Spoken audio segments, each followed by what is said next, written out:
কাছে আয়।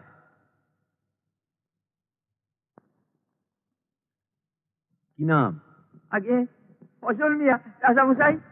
কি চাই? রাজামশাই, জমি আছে আমার 2 বিঘা, চাষ করি। গেলবার অজম্মা গেল, ফসল ভালো হয় নাই।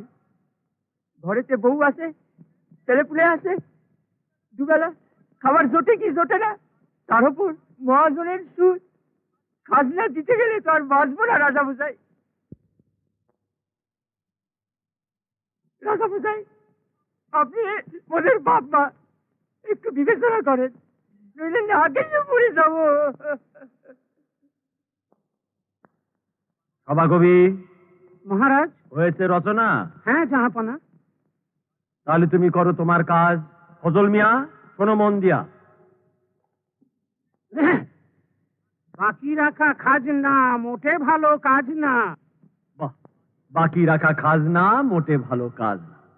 শুনলি তো? বল। বাকি কি আর সাত করে রাখি রাজামশাই? আমরা আমরা আপনারে কাজটা দিব না তো কারে দিব? কিন্তু এমনি কাজটা দিতে গেলে তো না খেয়ে মরে যাবো। শোনাও মন্ত্র। আর পেট নাও খাই, রাজকর দেওয়া চাই। বাহ, और पेट नाव खाई राज कौर देवाता है।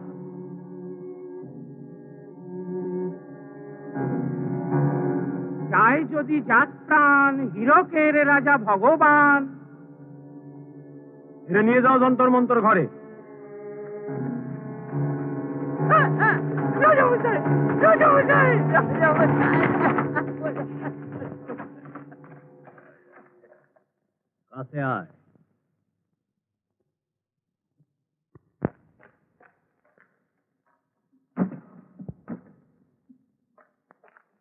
কি নাম? বলরাম রাজামশাই।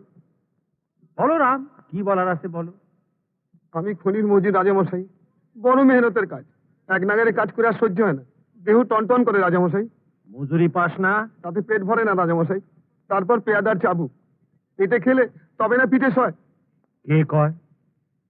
আগে যে কয় পেটে খেলে পিঠে সয় তার কথা ঠিক নয়। এবার শোনো রাজা কি কয়, শোনাও।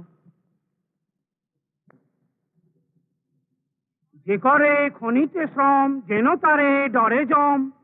যে করে খনিতে শ্রম, যেন তারে ডরে জম। বল। কি কেমন কথা হলো রাজামশাই? এই যে উল্টা কথা। খনির শ্রমিক বাঁচে না বেশি দিন, চিরালগুলোয় বিষ আছে, আয়ু কমে যায় রাজামশাই। শোনাও বচন। অনাহারে নাই খেত, বেশি খেলে বাড়ে মেদ। অনাহারে নাহি খেদ, বেশি খেলে বাড়ে মেদ। এ ঠিক কথা না রাজামশাই, এ ঠিক কথা না। না, শুনে যাও। অন্য শ্রমিকের দান, হীরকের রাজা ভগবান। এটা নিয়ে যাও যন্তর মন্তর ঘরে।